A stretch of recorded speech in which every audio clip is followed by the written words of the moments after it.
توحید یوں بیان ہوتا، آپ کو کیا پتا ہے اس کا توحید؟ آپ کو کیا پتا ہے؟ بڑے بڑے لوگ ٹھوکر کھا گئے اس میں، یہ وہی لوگ بتا سکتے ہیں جن کے چراغ روشن توحید کی روشنی سے منور ہے، یہ دل سے دل کے چراغ جلتے ہیں۔ تو عرض یہ کر رہا تھا، بات دور نکلتی ہے، اولیاء اللہ کے پاس جاؤ انشاءاللہ جیسے حیات میں فیض ملتا تھا بعد وصال بھی ملتا۔ اچھا حیرت کی بات یہ ہے، مجھے کوئی ولی ایسا نہیں ملا جو مزار پہ نہ گیا ہو، کوئی ولی ایسا نہیں ملا، بلکہ ولی تو ولی سید الانبیاء بھی۔ پہلا سفر کیا تو بابا جان کے مزار پر گئے، حضرت عبداللہ کے مزار پر گئے نا پہلا سفر، پھر سفر حج حجۃ الوداع کیا تو امی کے مزار پہ گئے، پھر اس کے بعد شہدائے احد کے مزارات پر حضور جاتے رہے، بقی والوں کے مزار پہ جاتے رہے۔ اب نبی جاتے تھے تو اب کس کو میں کہوں، کس کی دلیل پیش کروں، کس کی پیش کر سکتا ہوں، کس کی پیش کروں؟ حضور کی بات آ گئی، لیکن بات آپ کو بتاؤں اگر اور آگے چلیں، سفر معراج میں بھی حضرت موسیٰ کے مزار سے گزر رہے ہیں تو کہتے ہیں میں نے موسیٰ کو اندر نماز پڑھتے دیکھا، ایسی نشیمن پہ بجلی گرائی ہے، خارجیت کے نشیمن پر کہتے ہیں مر کر مٹی میں مل گئے۔ رسول اللہ فرما رہے میں نے اندر نماز پڑھتے دیکھا، کہا مٹی میں وہ ملتے ہیں جن کے عقیدے مٹی میں مل جاتے ہیں، یہ اللہ والے نہیں ملتے مٹی میں، یہ تو رہتے ہیں خدا کے یار ہیں، خدا کے دوست ہیں، اللہ ان کی حفاظت کرتا ہے۔ نادان، ارے جو کسان کے بوئے ہوئے دانے کی حفاظت کرنا جانتا ہے وہ اپنے یاروں کے جسم کی حفاظت کیوں نہیں کرے؟ یہ توحید ہے، توحید اس کو کہتے ہیں۔ آپ بھی تھوڑا سنبھلو، جس کو لپن چھپن کرتے دیکھا اس کے پیچھے چلے گئے، ایسے نہیں آدم۔ سبحان اللہ، بالکل صحیح فرمایا آپ نے۔ موقف اختیار کرو، اسی پہ ڈٹے رہو۔ وہ موقف کون سا ہے؟ وہ ہمارے بزرگوں کا موقف ہے، تیرے غلاموں کا نقش قدم راہ خدا، وہ کیا بہک سکے جو یہ سراغ لے کے چلے، لحد میں عشق رخ شہ کا داغ لے کے چلے، اندھیری رات سنی تھی چراغ لے کے چلے۔ حضرت محبوب الہی، اچھا یہ بھی بتا دوں، چلیں اب آئی فہرست ہی پڑھ دیتا ہوں آج کی، کون کون گیا مزار؟ سرکار علیہ السلام گئے ہے نا، پھر اس کے بعد صدیق اکبر حضور کے یہاں بھی آتے رہے، احد بھی جاتے رہے، بقی بھی جاتے رہے، فاروق اعظم، عثمان غنی، مولا علی سب جاتے رہے۔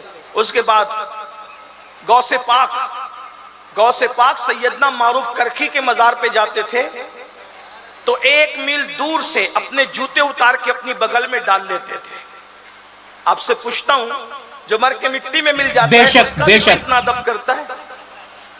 اپنے جوتے اتار کے اپنی اور سواری سے نیچے اتر جاتے، یعنی کہ جاؤ تو دھکم پیلی کے لیے نہیں، ادب سے جاؤ۔ ولی کے یہاں جو جتنے ادب سے جائے گا وہ اتنے مرتبے پائے گا۔ میرے بھائی، ان کی ایک نظر کی بات ہے، ان کی نظر جس طرف اٹھ گئی خدا کی نگاہ کرم ادھر ہوئی۔ آپ سمجھ کیا رہے ہیں؟ عقیدہ مضبوط کرو، یقین مضبوط کرو۔ بات آ گئی تو اس لیے عرض کر رہا ہوں۔ اور سرکار غوث پاک شیخ عبد القادر جیلانی فرماتے ہیں کہ مجھے اپنے مشائخ میں سب سے زیادہ اگر کسی کے مزار سے برکت ملی ہے تو وہ سیدنا معروف کرکھی کا مزار ہے۔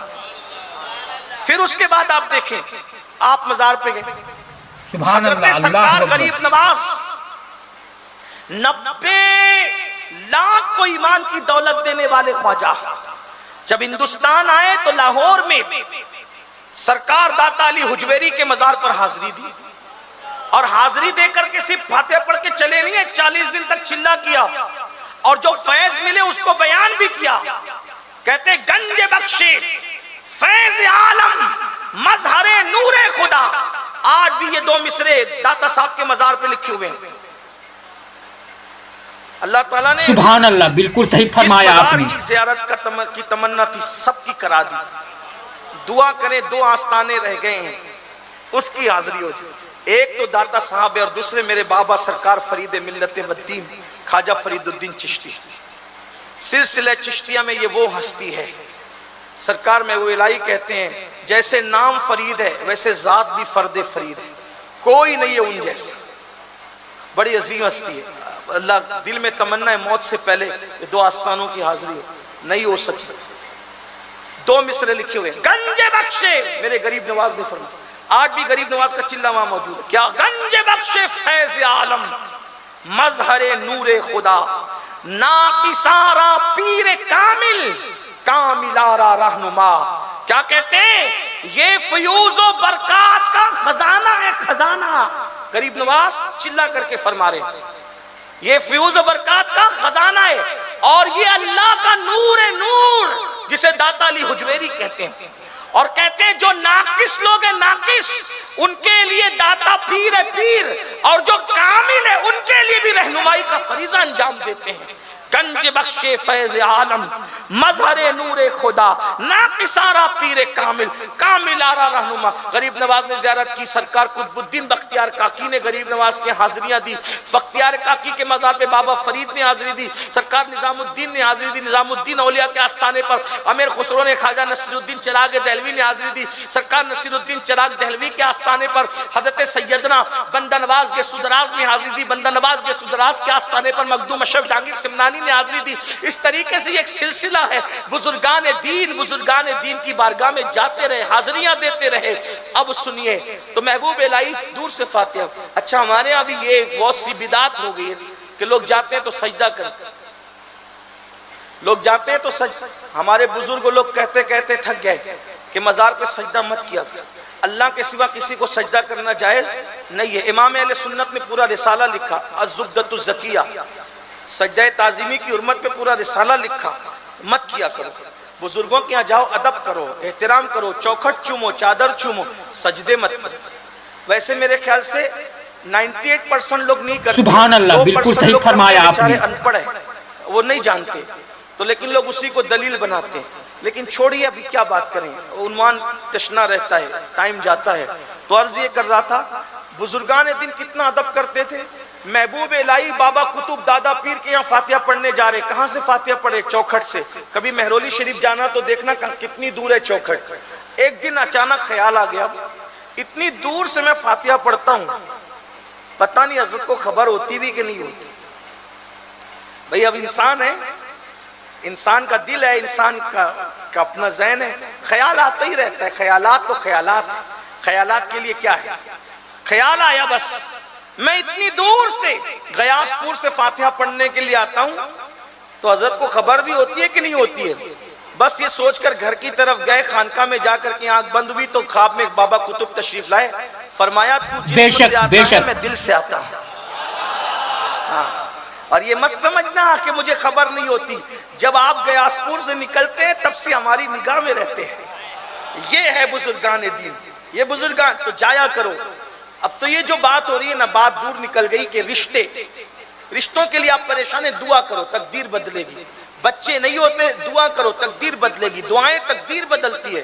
سادھوؤں کے پاس کچھ نہیں رکھا، جادوگروں کے پاس کچھ نہیں رکھا، جاہل ان پڑھ گنوار باباؤں کے پاس کچھ نہیں رکھا. جو باعمل لوگ ہیں ان کی بات نہیں کرنا، ان لوگ برا نہیں مانے. آپ باعمل لوگ، نیک لوگ، متقی لوگوں سے دعائیں لیں، اس کی برکت نہیں آپ کو نصیب ہوگی. اور اولیاء اللہ کے آستانوں کے تو فیوز و برکات عام ہے. بلکہ سرکار غریب نواز کی چوکھٹ کے بارے میں امام اہل سنت لکھتے ہیں جب وہاں جا کر کوئی دعا کرتا ہے تو دعا کرنے والے کو نہیں دیکھا جاتا، پھر غریب نواز کے صدقے میں ہر دعا قبول کی جاتی ہے.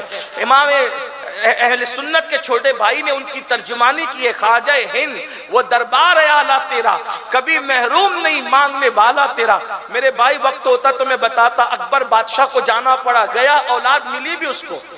جو اس کے یہاں سلیم پیدا ہوا نا، وہ سلیم کس کی دعا سے پیدا ہوا پتہ ہے؟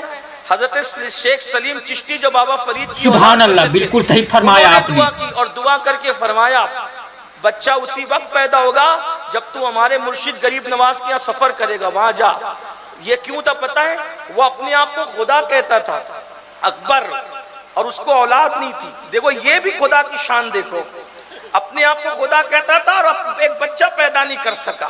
یعنی اس کا مطلب یہ ہے کہ خود مغرور اور گھمنڈی لوگوں کو اللہ اتنا مجبور کرتا ہے کہ تو کیا گھمنڈ کر رہا ہے، ایک بچہ پیدا کرنے کی تیرے اندر طاقت نہیں، اتنا کمزور ہے. آج بھی ایک ملک کا وزیر ایسا ہے جو بڑا گھمنڈی ہے، لیکن اس کے گھر میں کوئی اولاد نہیں اور قیامت تک کبھی ہو بھی نہیں سکتی. کہاں ہے؟ گوگل پہ جا کے سرچ کرنا، ہم سے زیادہ گوگل آپ چیک کرتے ہیں. کون ہے ذرا تلاش کرنا. خدا گھمنڈ کو کیسے توڑتا ہے، خدا کیسے گھمنڈ کو چکنا چور کرتا ہے. تو وہ بھی تھا اور اس کو بھی اولاد نہیں تھی. بہت تلاش اور بہت کوششیں کی، ناکام رہا. ایک بڑا قریبی تھا مصاحبین میں سے، اور وہ شیخ سلیم چشتی کا مرید تھا. اس نے کہا کہ ذل الہی، اس نے کہا بھائی میں نہیں کہہ رہا، اس نے کہا ذل الہی اگر جو ہے وہ آپ میری بات پہ ناراض نہ ہو تو آپ کو اولاد ہو سکتی. دیکھو ولیوں کو ماننے والوں کا یقین کتنا پختہ ہوتا ہے. اور آپ سے یہی کہتا ہوں، یقین ہوتا ہے تو اللہ بھی دیتا ہے، یقین ہوتا ہے تو رسول اللہ بھی دیتے ہیں، اور یقین ہوتا ہے تو ولی اللہ بھی دیتے ہیں. یقین نہیں ہوتا تو پھر کہیں سے نہیں ملتا، ادھر ادھر بھٹکتے رہتے. ہاں بھٹکنے والے کیا بھٹکتے ہیں، بھٹکنے والے یہ بھٹکتے ہی رہتے ہیں. بھٹکو مت، یقین پیدا کر. حضور شیخ الاسلام میرے مرشد اجازت کے دو مصرے بڑے خوبصورت ہے، کہتے ہیں یقین والے کہاں سے چلے کہاں پہنچے. یقین والے کہاں سے چلے کہاں پہنچے. جو اہل شک ہیں اگر میں مگر میں رہتے ہیں، اگر مگر کے سوا کچھ نہیں، برباد ہے، تباہ ہے، کچھ نہیں ہوتا. یقین پیدا کر. یقین نے بہت کچھ دیا ہے. یقین کی بات بتاؤں، اب ہم عنوان سے دور ہوں لیکن بتاؤں گا. اس کی وجہ ہے کہ میں کوئی باضابطہ مقرر نہیں، یہ ساری ضابطگی مقرر لوگ کے لیے، اپنے فقیر لوگ ہیں، جو منہ میں آئے شریعت کی روشنی میں بتا دیا جائے تاکہ کسی کی اصلاح ہو ہے نا. بالکل اصول ضابطے سے وہ چلتے ہیں جو باضابطہ خطیب ہوتے ہیں. یہاں کوئی اطابت خطابت کچھ. سبحان اللہ، بالکل صحیح فرمایا آپ نے. دل سے نکل رہی ہے، آپ کے دل کے اندر پہنچانے کی کوشش کی جا رہی ہے. بس یقین دیکھو، یقین کہاں تک پہنچا. کہتے ہیں حیدرآباد کے نواب تھے، اور نواب بڑے، آپ تو جانتے ہیں منچلے ہی لوگ ہوتے تھے، منچلا پن ہوتا تھا نوابوں کے اندر. تو نواب صاحب کے یہاں بھئی گفتگو پوری، ٹائم ختم ہو گیا، بات پوری کر دوں. تو پھر آپ لوگ لائٹ سے کیوں پریشان ہیں؟ یہ لائٹ آتا جاتا رہے گا، یہ دل کا نور تھوڑی ختم ہونے والا ہے. آپ اپنی توجہ ادھر ہی رکھیں نا، بات پوری ہوتی ہے. میں بات کروں، ذرا پیچھے والوں کی اجازت ہے تو ہاتھ اٹھا کے اشارہ کرے. تھکے تو نہیں تھکے؟ یہ لوگ تھکے کیا؟ نہیں، آپ لوگ تھکے ہو تو بھی. وہ منچلا پن تھا نوابوں میں. نوابوں کا منچلا پن مشہور ہے، اگر وہ بتاؤں تو پھر ایک لمبا ٹائم چاہیے، وہ نہیں تذکرہ کرتا. لیکن ان کو جانا تھا مدینہ منورہ، حج کرنا تھا، مدینہ شریف جانا تھا. نواب صاحب کے یہاں ایک نوکر رہتے تھے. نوکر، اس نوکر کا نام تھا برہ.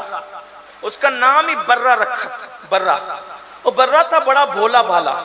کچھ لوگ ایسے بھولے بھالے ہوتے ہیں نا جن سے سب دل لگی کرتے ہیں، سب مذاق اڑاتے ہیں، سب ان کی اڑاتے رہتے ہیں.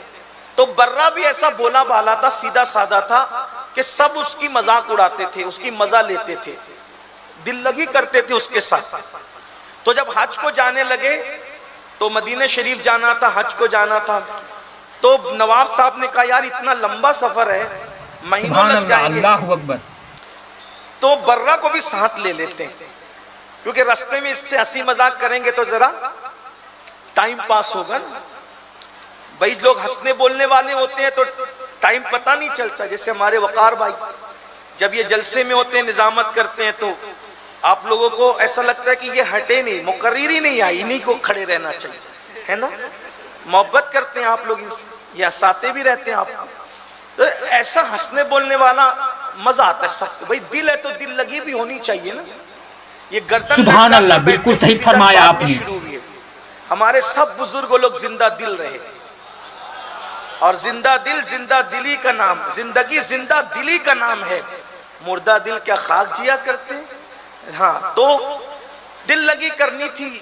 دیکھو قسمت کی بات، تقدیر کی بات.